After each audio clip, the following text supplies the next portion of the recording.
right. Hello, everybody. Hope you all are doing well. This is DFS Army's NBA pre-lock show. Brandon, B-Dubs, man, it's good to have you back. You've been gone for about a week, but you've still been dabbling in the DFS street, so you're not completely untapped in. But how are you feeling, man? Feeling good. I definitely missed you guys. Been out of town for work for the last 7 days. Still got to play a few slates here and there, but didn't get to really focus in on it like I normally do. But back home now, so ready to roll. Back to it. And last night, we'll touch on that. There was a lot of good that happened last night.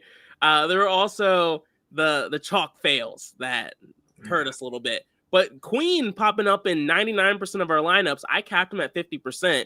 We were still significantly over the field. Yeah. We're jumping the gun on him, but I just got to say, like, even though I wasn't on the show, I even put a comment Queen's ownership is criminal in this situation. And Willie Green tried to screw with us by, like, not playing him the first part of the game, but he did play the whole fourth quarter, so he definitely came through for us big time. Fears was the disappointment yesterday, the big one. And we won't talk about Looney. Yeah. Well, I mean, we will in a little bit, but not right now. Not right now. Cujo, Julio, Steven, I appreciate that, man. Good to see Steven, JM, Nova, all y'all in the chat. Thomas, Theo, Cedric. And yeah, Phil, it's good to have B-Dubs back. But we have a 7-game slate on deck. We can't waste too much time. Let's get right to it. Starting off with the Philadelphia 76ers going up against the Cavs. For the Sixers, they have Joel Embiid out. All the other guys have been out for a while. Jared McCain isn't playing tonight, so that's worth mentioning as well. Matchup against the Cavs here. Who's standing out for you? So Tyrese Maxey, I'm going to continue to play him as long as he's playing the way he's playing. He's averaging 60 fantasy points, averaging 42 minutes, and tonight he's even better because there's no Embiid. I don't love the matchup for this team, but Maxey is just one of those guys that I'm not too concerned with when it comes to matchup. Hopefully, if this game is competitive, he's the biggest reason why. So I threw a 10% min on him just because, like I said, he's playing like an all-star right now, so it's hard not to continue to attack him. Yeah. And then, again, no Embiid, so I wanted to at least take one more shot on somebody, and I put a 8% min on Grimes. He's popping in the semi-auto again, and still a decent price. He's averaging around 34 fantasy points per game. So that's, of course, we want a little more at this price, but he definitely has the upside to get 40 plus. So definitely wanted to take a shot there. Yeah, and Brandon is sharing his screen just so you all know, so you can see what he's doing here. I'm almost exactly with you. We've been playing Tyrese Maxey, man. We've been putting that 10% min on him every single slate, and it's been going well. I mean, he's basically been a leverage play because no one ever plays him. I thought about VJ or Kelly O without Embiid. That's been when they've had stronger performances, but I just feel like they're priced appropriately, and we have other strong options on the slate, so it's a little hard for me to overcommit to them this early in it, but I wasn't as strong as you. I couldn't do an 8% min on Grimes, but I did a 5% min on him just to make sure he was still showing up in my mix. So that's the Cavs or the Sixers. We like them, but hard to go too overboard with them with a tough matchup against the Cavs. For the Cavs side of things, we had a lot of Q tags earlier, but most of that has gotten cleaned up. Really, we're only waiting on DeAndre Hunter. He's the only questionable guy I have left on my list. Am I missing something there, Brandon? Or yeah, we just got news that Jared Allen is playing, so good. So looks like most of these guys are going to play. Any of these guys stand out for you?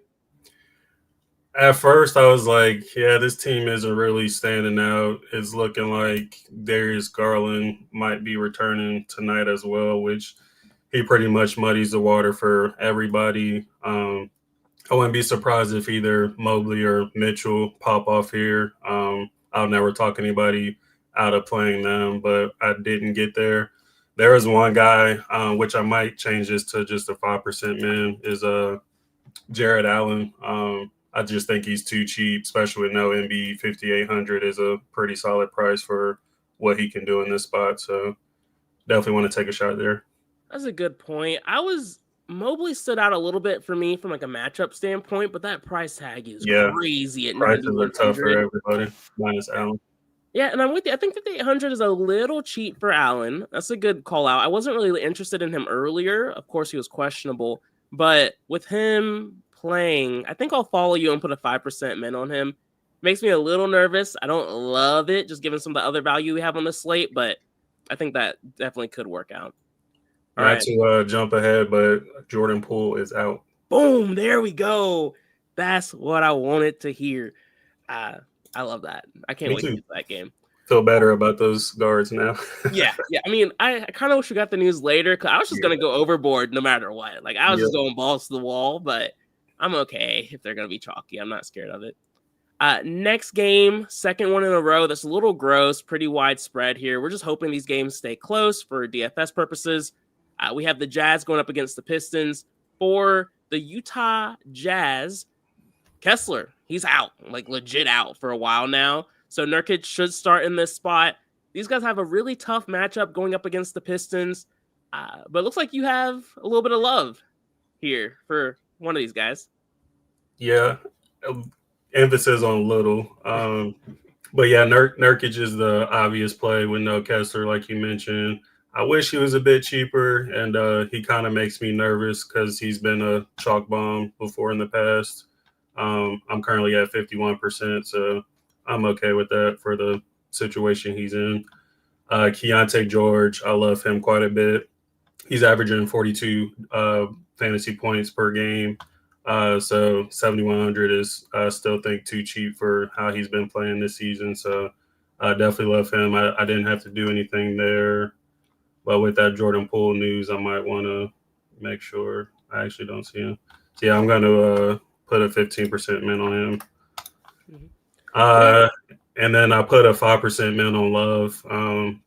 Probably don't need to go there. But again, with no Kessler, his minutes kind of concern me. But when he does play, he's a great points per minute guy. So just a little sneaky value play I threw in the mix. Yeah, and you know me on like most of these slates so far this season, I'm just like mixing and maxing in that value. And I think that's a solid approach for it. Tonight, I think I am going a little over on some of the value, so we'll see how that goes. But I am not interested in this team. I have a 50% cap on Yusuf Nurkic, so I'll still be over the field, but he's just not going to be a priority for me just with some of the other value we have on this slate, and no one else really stood out for me either. Next up, we have the Detroit Pistons. For Detroit tonight, they have the nice, beautiful, soft matchup against the Pistons or against the Jazz. And the news here is Harris is out. And that's pretty much the only thing. He was out last game too. We saw Stewart pop off that game. Ron Holland also saw a few more minutes as well. So there's quite a few viable pieces. My approach for the Pistons tonight, I have a 35% min on Cade Cunningham. I really don't think I need that min because he just shows up by himself. But I overthink, and I just didn't want him to not show up. During, I have a 15% min on against this soft Utah Jazz defense without Kessler. It's a beautiful spot for him as long as he can keep his hands to himself. The usual concern of Duran. And then I have a 10% min on Thompson. Just want to make sure he's showing up in the mix too with the soft matchup. And then I have an 80% exposure maximum cap on Isaiah Stewart. I like him a lot. I just didn't need him in every single lineup I have. And then he's showing up at about 71% of my lineups. And Cade is showing up in 73% of my lines. Let me double check, make sure there's no one else showing up. They have like 2% Duncan Robinson. I get the play. I just don't think he's going to be a priority for me unless you can talk me into it. What's your game plan here? Looks like you're definitely forcing a bit more exposure than I am. Yeah, I'll start with Beef Stew. He did have a hell of a game last game, put up almost 60 fantasy points. And this is a great matchup. And we talked about Kessler being out, which makes this front court a lot more vulnerable than they normally are. So definitely don't hate the play. However, I did cap him at 40. I just don't see him putting up a similar performance.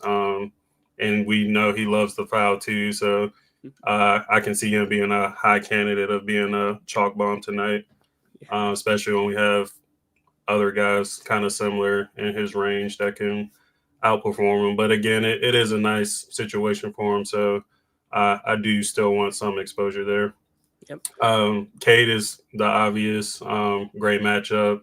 We know what kind of upside he has. He can put up a triple double any given night. So kind of like you mentioned, didn't have to do anything there. He's showing up at 50 for and you. he dropped a little bit, 50% right now, just about. So hopefully that'll go back up a bit. And then you can see just put caps on some of these other guys. 15% on Holland. His role should continue to increase with Harris out again. During same reasons that I mentioned, no Kessler. I think this front court is going to be more vulnerable. So I like this spot for him. Everybody's focusing on Stewart and not Duran. So I definitely want some shots there. And then Azar put a 10% min on. Just really like his price. Playing a ton of minutes. And again, should have a increased role with Tobias out. And then this one is gross for sure. I almost didn't do it, but he played 40 minutes last game. He is a little more dependent on his shot, but we know when he gets hot and he's knocking those shots down, he can definitely pay this price off. So just due to the matchup and him playing close to 40 minutes, just playing him, even though I hate it. No, it's funny because I had the same line of thinking on all of those guys. So I totally understand it. I think I ended up weighing just some of the later games just so much more. I was just like, but in comparison, but I don't think if we're MMEing, having a mixture of these guys is just never the wrong approach. I do see everyone's questions in the chat. We will get to those when we wrap up going through these games. If you're wondering what we're looking at, how we're utilizing this system, this is DFS Army's Domination Station. If you're interested in following along or asking us more questions in the Discord, click the link in the description. Use promo code BDUB, BDUBB for a 10% discount and, join the party. Next game, we have the Nets side going up against the Pacers. Two really bad teams going head to head, but one of the closer spreads on this slate at 6.5. For the Nets, they're pretty healthy. No one to really highlight here. Looks like you like a couple of these guys. Who's standing out for you? Yeah, I kind of like this game probably more than a lot of people. I think these are the two worst teams in the Eastern Conference. Expecting no defense here, and wouldn't be surprised if this was one of the higher scoring games on the slate. But anyways, I was going back and forth on Cam Thomas. He's just a little too inconsistent for my liking, especially at this price. When he fails at this price, it definitely hurts your lines for sure.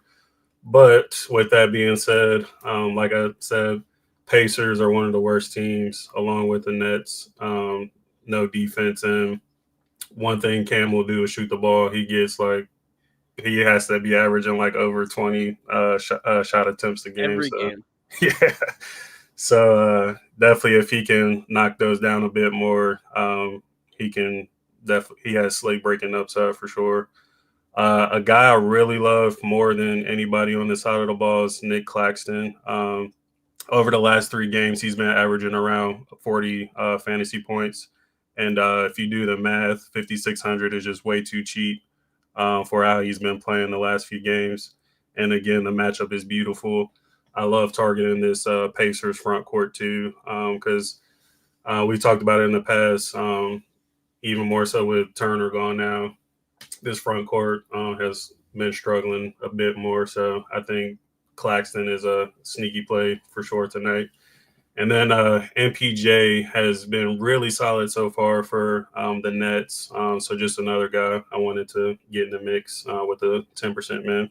Yeah, it's so funny how you can have a trade that really benefits both teams. And this was just one of those spots you could just tell it made sense because MPJ will just shoot the hell out of the ball if he needs to and not give a damn, whereas Cam Johnson looks for the smart shot and isn't as aggressive as you would like for him to be sometimes.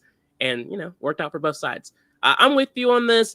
I have a 15% min on Cam Thomas, 15% min on Nick Claxton, and that's it. I understand the shot on MPJ, but ultimately didn't get there. Let's see.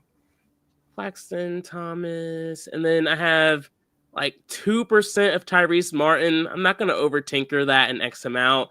Terrence Mann is showing up in 1% too, which again, like this is one of the closer totals on this slate. I don't hate getting exposure to this game with some of the cheapies who are seeing decent minutes in spots like this. So not priorities, but they're showing up a little. Next up, we have the Pacers side of this game, who, you know, everyone talks about it. This team cannot stay healthy to save their freaking lives. They have Quentin Jackson out, which hurt at the time.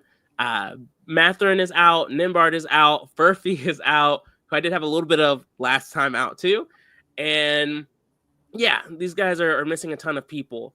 Who's standing out for you on the Pacers side of this game? Yeah, I think the obvious is Walker. Just all these guys, so many guys are out on this team. He's still priced nicely for the role he plays. He plays a ton of minutes. Great matchup. Didn't have to do anything there. At 73% currently. Siakam. I mean, he's the guy when Hallie's out. Going to continue to be that way. I didn't force any of them, and I think he was at like 1% or 2% now, which is a bit scary. But this price is starting to get a little tough for me to pull the trigger there. I won't talk you out of playing them, but I just like other guys a bit more in this price range. Isaiah Jackson, I do like him tonight. He has a decent price, and his minutes are starting to get a little more consistent, closer to 30 minutes. And I think last game he put up 40 points or 42, something like that. So definitely getting a little bit more consistent performance out of him. So definitely don't mind that play. And again, I didn't have to do anything there. 21%. Who else? Neesmith is another guy that I'm not really forcing in. You would think with all these guys out, he would be somebody who had, would step up, but we just really haven't seen much upside from him lately. He's been getting around like 20, 25 fantasy points a game mostly. So I need to see more out of him before I feel comfortable going there. And then I did put a 10% man on Ray J. Dennis. He's probable. Just with Quentin out, I think he's going to step into that role and play a ton. And again, like you mentioned before, just mixing in some more value plays and a good matchup. Yeah, it's interesting. I like this team as well. I have a 15% min on Isaiah Jackson, just kind of forcing him into some lineups. He shows up in 47% of them. So again, another situation you don't really need them in. Jarris Walker is showing up in a lot of lineups. I capped him at 70%. Again, there's a lot of good value on this slate. I don't want to over-index on too many of these guys. And then I did put a 15% min on Aaron Nesmith. He did have one game where he showed some signs of life against the Warriors. Had 42 fantasy points.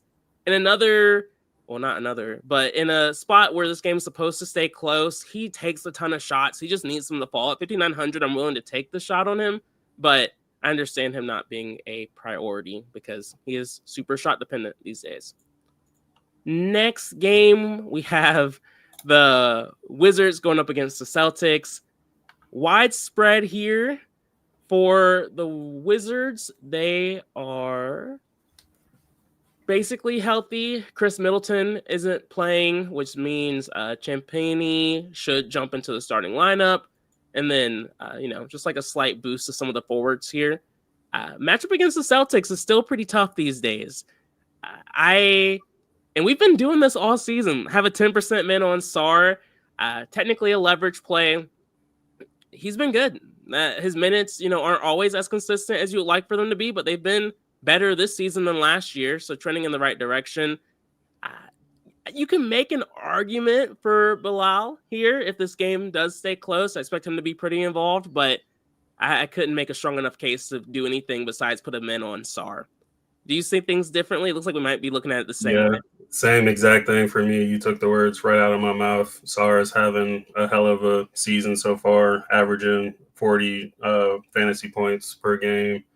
Still priced greatly. I think you should be well over 7K at this point, but not going to complain.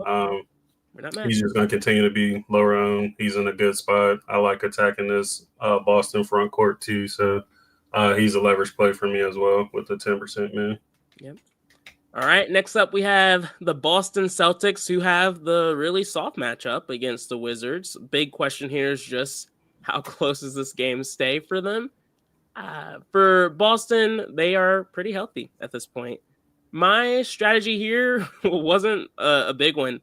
I do think they're in a great spot, but no one popped enough for me to force exposure to them, just with a lot of the things I look at least from like the starters perspective. I do have a 3% min on Josh Minott.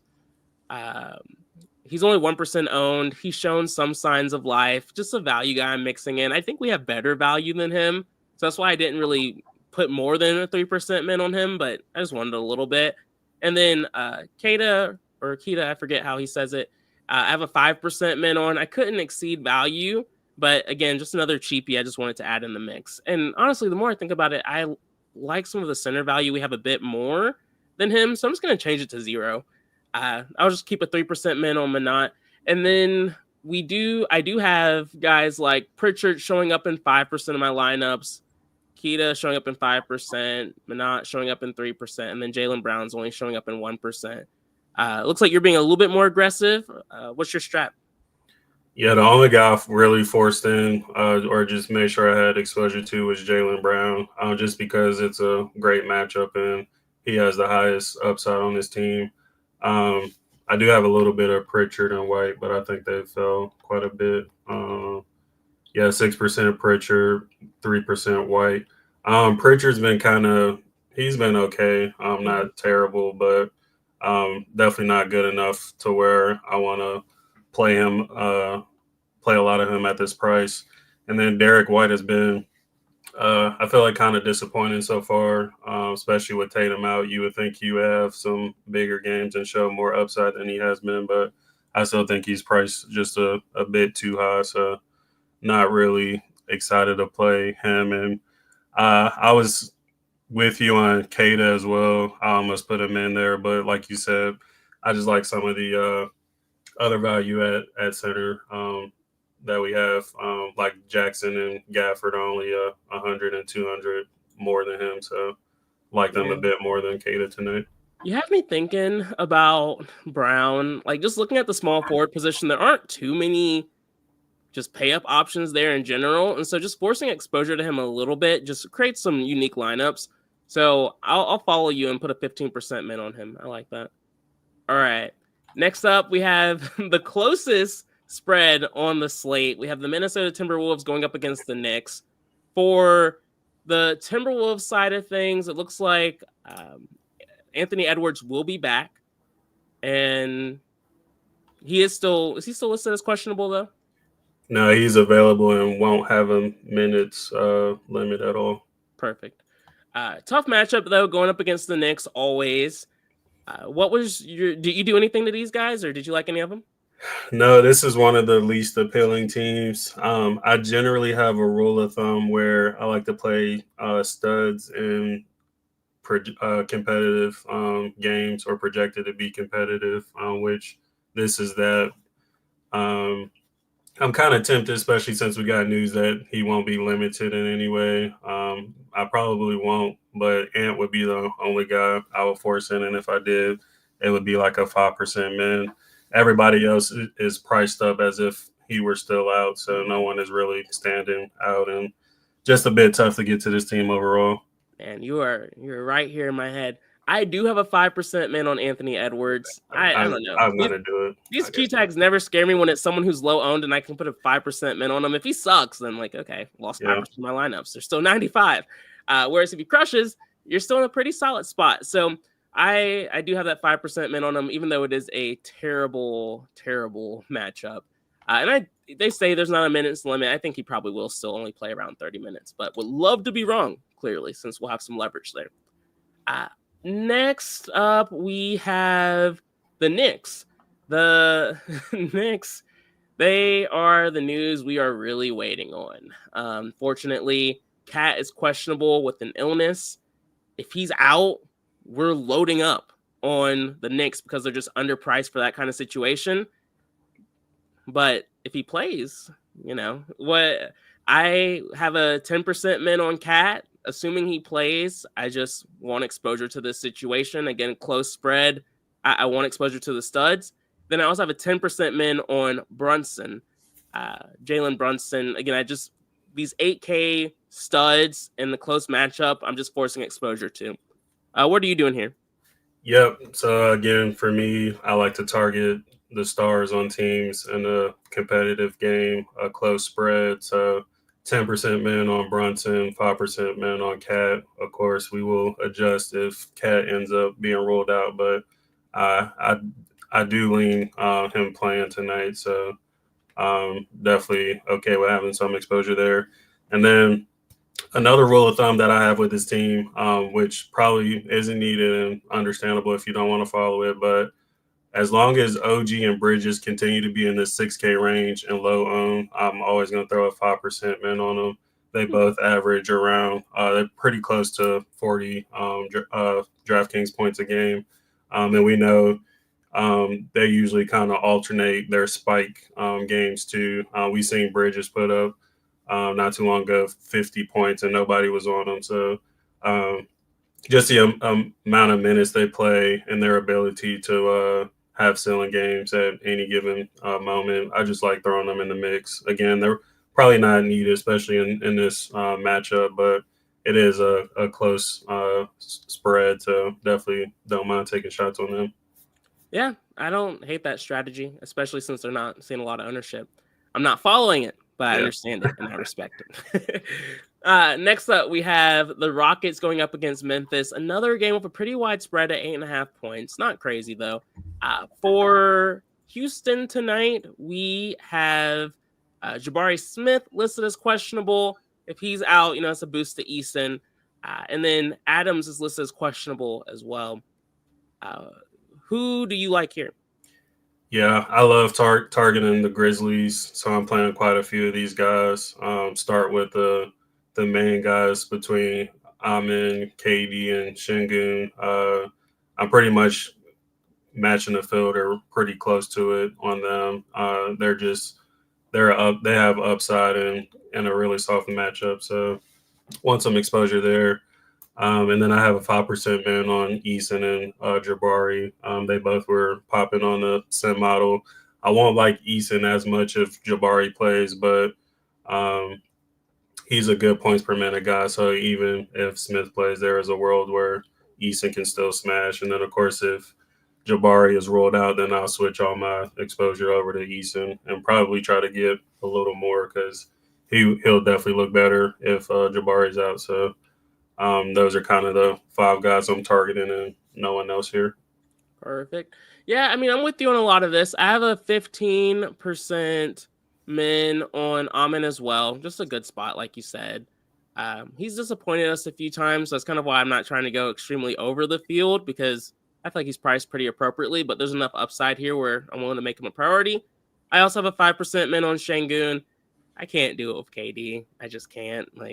I'm done riding that wave. But this is definitely a fantastic spot for him too. And then I followed you with a 5% min on Jabari, and then I had a 5% min on Eason with him just being in pretty solid form and this being a good matchup. So I like these guys, just not enough to go too crazy. Yeah. Next up, we have Memphis. I don't like any of them. Do you? Yeah, this team was pretty easy to skip over. Can't think of one good thing to say about this team. Yep. All right, things get interesting once we get to these last 2 games. For the Pelicans tonight, we are without Zion Williamson. Misi is out, and then we just got the news that Jordan Poole is out with a knee injury. Brandon, what are you doing with these guys? So I'll start out with our guy first, Derek Queen. So as you can see, I put a good old smiley face on him and a door, and he will be a core play for me. Willie Green is going to be stupid if he doesn't just start this guy because we saw Looney just doesn't have it. He's not aggressive offensively whatsoever. He's just kind of like a He's just there. He's a body. So Present. if last night wasn't enough for him to play more of him over Looney, I don't know what else he needs to see. So at this ownership, of course, it went up some with the news we just got, Still but not enough though for a still 37 not enough. player. 3,700 for his potential. And again, we love attacking Mavericks front court too. So I just love this spot for him, and he will be a core play for me. And currently at 80%, like I'm contemplating locking him. To be honest, that's how much I like him tonight. So yeah, definitely love him. Feel way more comfortable with Alvarado. Only thing I was going to mention with him is he was feeling a little chasey after his last game. He just played well and outplayed fears, but with pullout at 3,300, he's going to be stay a core play. He was a core play before, but probably going to get more ownership or exposure to him there. Herb Jones going to be another solid 4K value play in the mix. Feel a little more comfortable getting fears. He was at 10%, but of course that spiked up with pullout. So I have to rerun to see how much I get, but definitely want exposure to him. Trey Murphy, we know he's typically one of the higher usage guys when Zion is out, and even more so with pullout. He's a great shooter, so definitely love him quite a bit. Bay, I'll let the DS dictate what it gives to me. Another solid value play, and Looney is Looney. If the DS gives me some, I'm okay with it. But definitely no one I want to be over the field on. Yeah, man, I love this team. And usually I'm nervous about spots like this. I was planning to fade Alvarado today because he's just one of those guys who get hot and he sees extended run. That's why Jeremiah Fears didn't see a lot of run last night, because Alvarado was just playing out of his mind. But with pullout, I expect them both to see pretty consistent minutes here. And so I'm no longer trying to fade Alvarado at 3,300. He's going to be a core play for me tonight. I am not going to cap him. I thought about it for half a second. Derek Queen, I just put an 80% min on him because that guy looked good yesterday. He's young too, so I'm not really worried about the back-to-back or anything like that. Trey Murphy naturally shows up in 50% of my lineups. Jeremiah Fears is showing up in 35% of my lines right now. I am willing to just boost him into being a core play. And maybe I'll put an 80% cap on Alvarado just in case he sucks tonight after crushing it last night, just to kind of still follow my train of thinking a little bit yesterday. But Fears is going to be a priority for me. And then Herb Jones, I have a 30% min on. This is just a fantastic spot for this team in general. And I want a lot of exposure to it. And then Looney is showing up in 10% of my lineups. I'm comfortable with that, primarily because no one wants to play him after he sucked last night, and he's still only 3,200. We've seen it before when he was on the Warriors. He's a ghost, then he goes bonkers for no reason whatsoever. So him showing up in 10% of my lineups is the most I would allow him to show up. And then that's pretty much it. I love this team. I'm getting a lot of exposure to him. I'm like you, where Bay, I'm just kind of trusting the DS. Let me see. Is he showing up at all? No, he's not showing up at all for me. So I'm going to put a 25% min on him. Part of why I don't have a ton of mins on some of the earlier games is because I love this spot that much for this team. So it just kind of shakes how I'm doing a lot of things. All right, moving on. We have the Mavericks. The Mavs these days are a little bit of a disappointment. But Anthony Davis is out still. Lively is out. Brandon, did you do anything to these guys? Did they pop for you at all? Yep, I love this side of the ball. Love playing guys against the Pelicans, especially with all the guys that they're missing. Gafford, love him. He's a great points per minute guy, very cheap. Do slightly worry about the minutes he's playing, but even just between 20 to 25 minutes, 4,700. I mean, we've already seen it. He can smash this price tag, especially in this matchup. Love D'Lo, of course. Still priced greatly, playing around 30 minutes, and he's just been solid. So I think he's too cheap for the role he's in the matchup. PJ, his price is starting to get up there, but with no AD, we saw last game, he is one of the guys that should take over. And again, a hell of a matchup for him. So I put a 20% min there. And then Max Christie, I think, is another value play that's going under the radar. He's playing a ton of minutes and has been really solid too for how he's priced. So wanted him in the mix as well in this game environment. Yeah. And he's popping on the semi-model too. You know, I didn't like him because I like some of the other guards I have, but this might be the one time I'm going to use the small forward only option, and I'll put that 10% min on Christie because I do like him. I'm with you on a lot of this. I have a 10% min on Flag. Is it time? It might be time. I know you hate Flag, Brandon. I don't hate him. I don't hate him. He's just too expensive. He's not playing good at all, and he needs to be cheaper. So as long as he's priced in this range, he's an auto fade for me every time. It might be time. I think he's still too expensive too. But man, I'm a fan of the hype. I faded him earlier this season, so I can get on board now before other people do. So here I am. And then I have a 15% min on D'Lo. Again, the guard spots are just so strong tonight. 10% min on Christie with the small forward.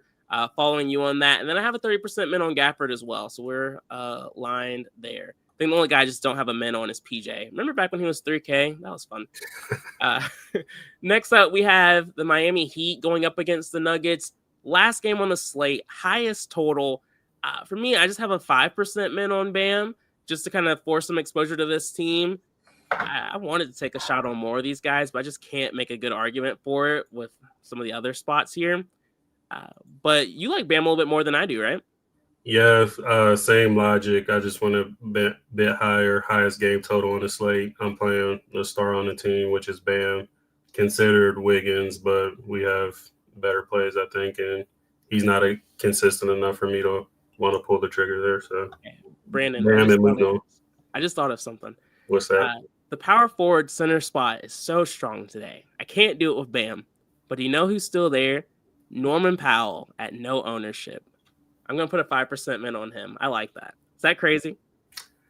I mean, hopefully he plays better since coming back from being hurt. He hasn't looked too hot, but I mean, it could be tonight could be the night. So okay, good. So we'll see. Next up, we have a team I think we both will like a bit more. We have the Nuggets. What was your approach here? Yeah, so at first I just put a 20% min on Jokic, but with even more value opening up, he's going to be a core play. He has the highest upside on the slate. This guy's averaging a triple-double. He can score a triple-double in his sleep. So with all the value we have, I'm just going to play him and move on. And then the only other guy, I'm probably going to knock it down to just 10% with all the other guards we have, but I want some of Jamal Murray as well. Behind Jokic, he has the next highest upside and has been really solid so far this year. So wanted some exposure there at this lower ownership. Yep. Thought about Gordon, but didn't pull the trigger there. And I had a little bit of Bruce Brown showing up, but not anyone I'm too excited about. Probably not anymore. I have a 30% min on Jokic, not to try and one up you, but I was just like, yeah, he's the guy tonight that I need exposure to. 10% min on Murray, which I think you also have now. And I have a 5% min on Gordon, just because it's the highest total on the slate. Someone who has shown upside, wanted some exposure to that. So that's the strategy there. Let's get to some of these questions now that we've ran through the slate. Mario said, does anyone have a thought on Tyson versus Christie at 5K? Yeah, easy. Christie. Nice. Yeah, I'm with you on Christie. Nurkic or Isaiah Stewart in the utility spot? I mean, I have more Nurk than actually now I have more Stewart. Yeah, it's pretty even. Like, I can see both of those guys being chalk bombs tonight. Yeah, I mean, I just did my last run, and they both fell out of being core plays. So, like, Stewart is now around 21% for me, and Nurkic is now around 16%. And a lot of that has to do with Derek Queen showing up a ton for me, and guys like Daniel Gafford popping a bit more now, too. But, yeah, I mean, I I would go for the Nurkic side slightly. Yeah, I'm leaning a bit more to Nurkic too. Let's see. Can you play Duran and Stu together? I wouldn't make a rule against it or anything, but what do you think, Brandon? Yeah, you can. I'm not against it, but also probably not something I would Yeah. do on purpose. Yeah. It's like I don't love it, but it's not just because of But the yeah, way they're priced, it's okay. yeah. And it is against Utah too, so I don't hate it. Yeah, exactly. Like it's fine. Octavius, sometimes we have love for FanDuel when we have time. Yeah. Long said and today FanDuel is a shit show with just Yeah, I all think the they have the injuries. late games on too, so it's Yeah. a completely different slate. Like Golden State, Ricky's asking is Wemby a lock on that slate. Like it's just such a different slate. It's hard for us to get perspective when we haven't had as much time to focus on it.